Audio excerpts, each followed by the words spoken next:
Satu orang anak buah kapal warga Filipina dievakuasi tim SAR gabungan akibat mengalami kecelakaan kerja di kapal tanker MT Sloman Hermes berbendera Malta.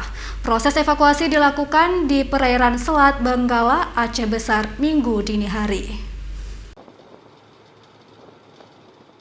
Seorang warga Filipina bernama Lequigan Romeo, ABK kapal tanker MT Sloman Hermes berbendera Malta, terpaksa dievakuasi tim SAR gabungan karena mengalami kecelakaan kerja di ruang mesin kapal. Akibatnya bahu kanan sekitar dada mengalami luka terbuka dan pendarahan.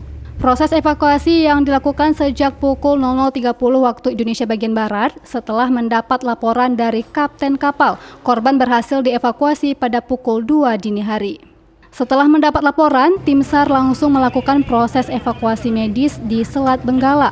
Korban warga Filipina yang mengalami kecelakaan kerja dalam pelayaran dari Filipina ke India. Informasi kami terima dari kapten kapal tersebut tentang permintaan evakuasi medis dikarenakan korban mengalami pendarahan yang terus-menerus.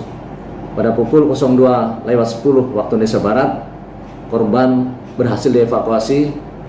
Saat ini ABK kapal warga Filipina tersebut sedang dalam perawatan intensif di Rumah Sakit Umum Zainal Abidin, Banda Aceh.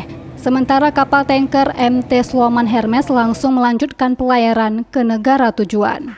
Dari Kota Banda Aceh, Taufan Mustafa, iNews melaporkan.